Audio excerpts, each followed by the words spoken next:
She was joined by her husband Josiah, popularly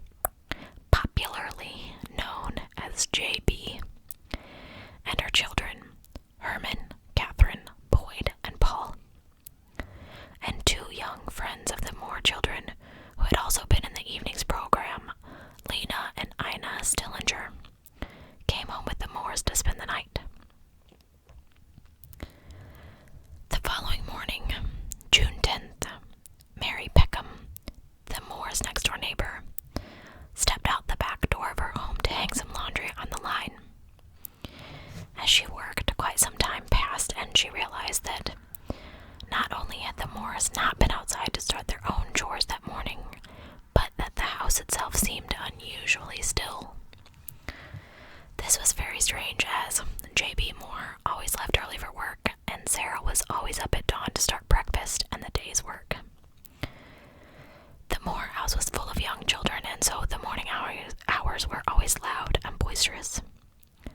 Could they be sick? Mary waited a few more minutes and then approached the house and knocked on the door. It was still eerily quiet inside, and so she waited a few minutes and knocked again. Once more there was no answer, and so she tried to open the door, thinking that maybe she could just stick her head inside and call for Sarah. She pulled on the door handle, though, and found that it was locked from the inside. Mary did go to the small barn behind the Moore house and let the chickens out in the yard. She felt as though it was the least she could do to help Sarah, who she was convinced must be under the weather. After she let out the chickens, Mary went back to her own house, but the more she thought about the silent house next door, the more that she worried. And finally, when she couldn't stand it anymore, placed a telephone call to JB's brother, Ross, and he promised to come over as soon as he could.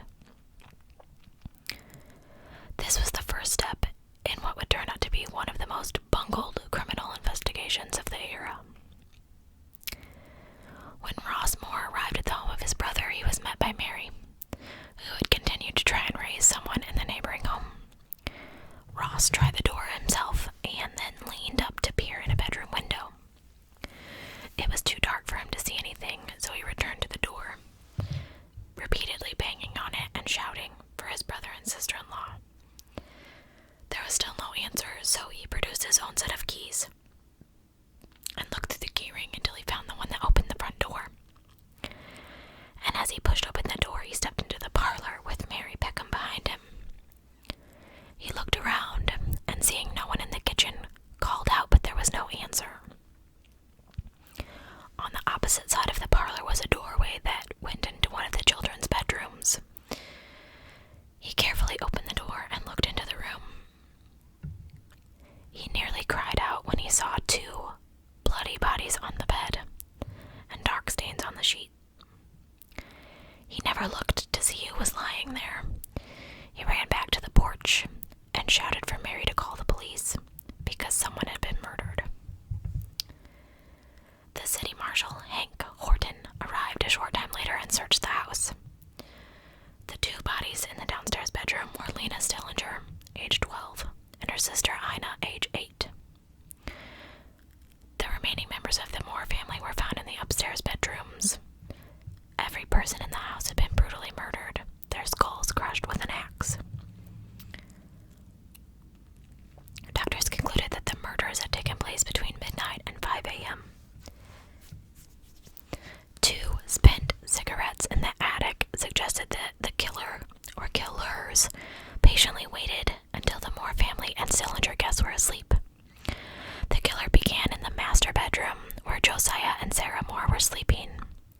JB received more blows from the axe than any other victim. His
All of the victims were found in the beds. Their heads were covered with bedclothes, and the ceiling in the parents' bedroom and the children's room upstairs showed gouge marks, apparently made from the upswing of the axe. And Lena Stillinger's nightgown had been pushed up. She had been left exposed, but they concluded that she'd not been assaulted. She also had a blood stain on her knee and an alleged defensive wound on her arm.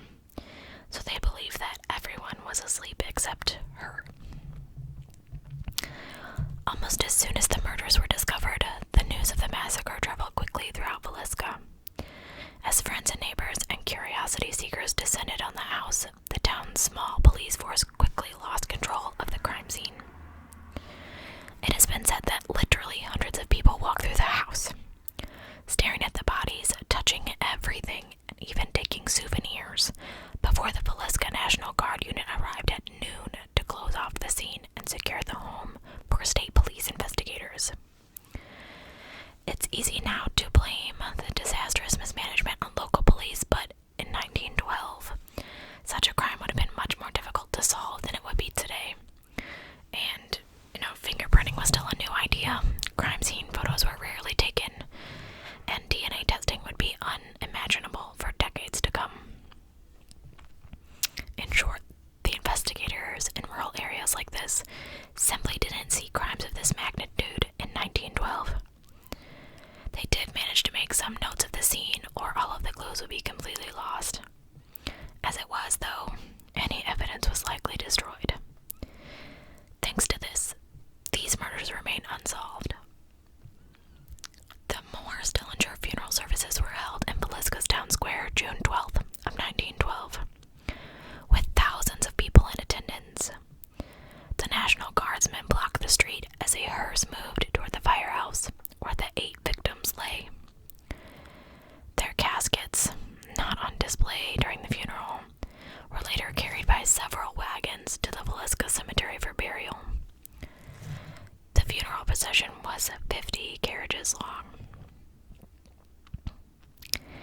While there were no convictions in this murder case, there were never any shortage of suspects.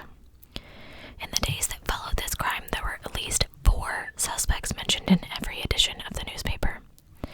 However, leads were quickly exhausted, alibis were established, and possibilities began to dwindle.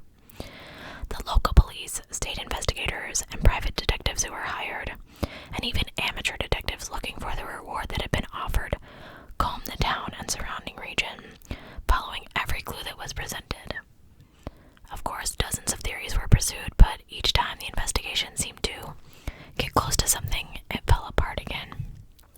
And as time wore on, the possibility of solving the crime began to fade, and eventually the trail went cold. Today, historians and those with an interest in the case have their own ideas on who committed the murders. There are many people who believe that the killer was a local man, known to the victims, while others believe a deranged preacher, a traveling hobo, or a dangerous serial killer was responsible for the deaths of the Moores and the Stillinger girls. I've included the leading suspects and the reasoning, so I will read them to you now. Frank F. Jones, a prominent Villisca resident and state senator. J.B. Moore worked for Jones for several years before he opened his own company in 1908. According to many residents, Jones was extremely upset Moore left his employ and managed to take the very lucrative John Deere franchise with him. Jones was undoubtedly the most powerful man in town during this era, and it's not likely that he would have suffered what he considered a defeat lightly. But would this have been enough to murder Moore and his whole family? Some people believe that matters were made even worse by the fact that J.B. Moore was engaged in an affair with Jones's daughter, Donna. Although no actual evidence of this affair exists, it was a rumor that was going around at the time of the murders, and may have enraged not only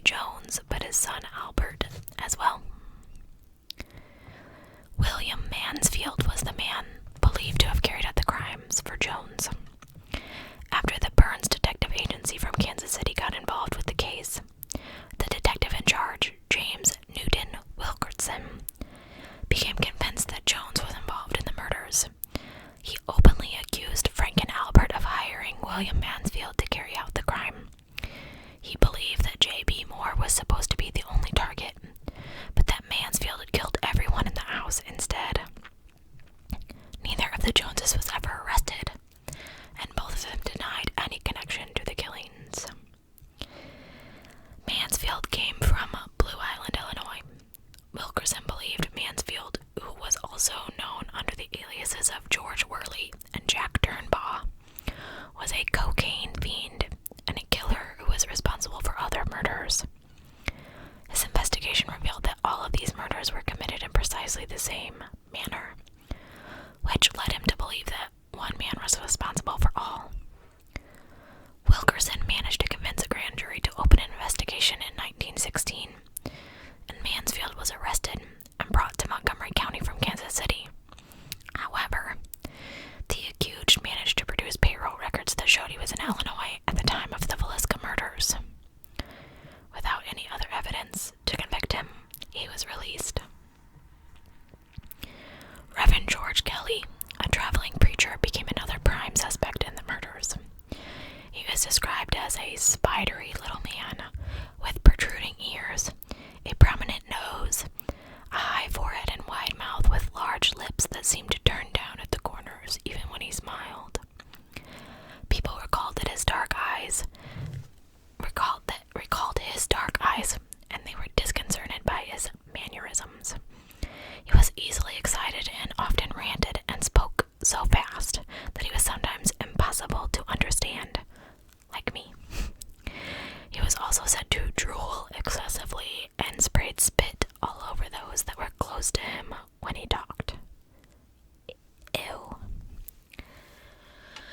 Reverend George Kelly and his wife settled in Macedonia, Iowa, in 1912, after several years of preaching throughout the Midwest. He continued as a preacher and was present at the Children's Day program at the Presbyterian Church on the night of the murders. His presence here and his departure from the town during the early morning hours of June 10th made him a prime suspect in the killings. It was also said that the minister confessed to the crime on the train going back to Macedonia, and he had committed the murders because he had a vision that told him to slay and slay utterly, a phrase that allegedly came from the Bible. Before his confession, though, he wrote a number of letters to the authorities about the Moore/Stillinger deaths. Whoa, I gotta stop filming, guys. In the letters, he appeared to be obsessed with the murders and supposedly wrote things only the killer would know. His uttering on the train, slay and slay utterly, was said to have been overheard by witnesses, and he spoke to other passengers about the killings before they were even reported. True or not, he did send a bloody shirt to the laundry in Council Bluffs, but it was never recovered.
sheriff recalled putting him on a train out of town approximately 11 p.m.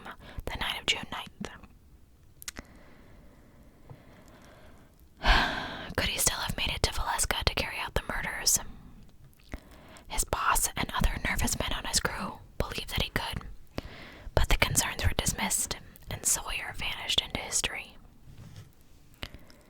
Henry Moore, no relation to the Moore family, was perhaps the most likely suspect in the drifter category.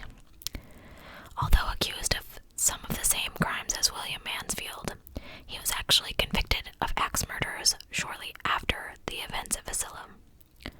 Villisca. Oh, really? Some people believe he was responsible for a bloody spree of murder that wreaked havoc across the Midwest and included the murders of the Moore family and the Stillinger girls in Iowa. He was prosecuted December 2012 for the murder of his mother and maternal grandmother in Columbia, Missouri. He had slaughtered both of his victims with an axe, and while this was horrific enough, it was just the final act in a bloody rampage that may have spanned 18 months, 5 states, and more than 20 murders. It is thought that the Villisca murders were finally what put federal authorities onto Moore's trail. The discovery of the killing spree might never have been realized if authorities in Villisca had not requested federal assistance to the solution of their local massacre in June of 1912. Police had salvaged the bodies of the Moores and the Stillinger girls, but no clues or a direction for their investigation presented itself. A federal officer, M.W. McClawdry, was assigned to the case, and his investigation revealed that the Villisca murders were not unique. 9 months before, in September of 2011, a similar massacre occurred in Colorado Springs, taking the lives of H.C. Wayne, his wife, child, and Mrs. A.J. Burnham and her 2 children. A month later, in October, another massacre claimed the lives of the Dewson family in Monmouth, Illinois, and a little more than a week later, 5 members of the Showman family of Ellsworth, Kansas, were also murdered in their beds. In every case, the killer had broken into the homes late at night and killed everyone with an axe. On June 5th of 1912, just days before the carnage in Villisca, Roland Hudson and his wife were murdered in Paola, Kansas.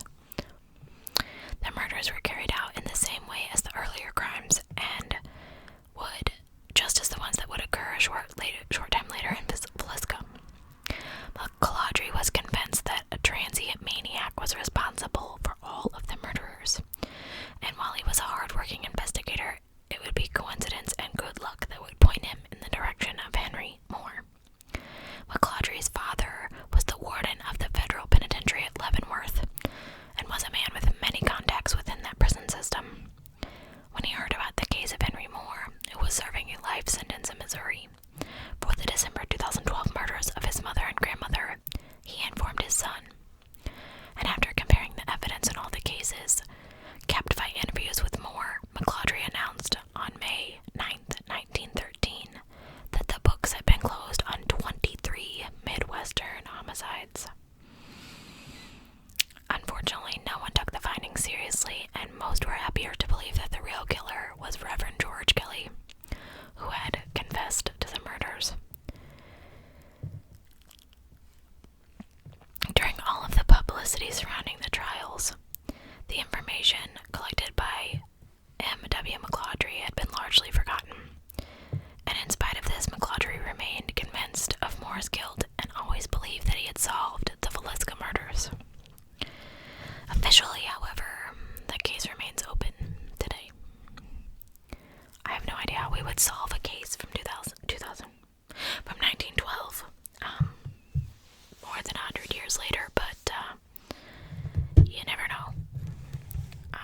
Without any DNA evidence, is there anyone even still investigating cases like this from that long ago? Probably not.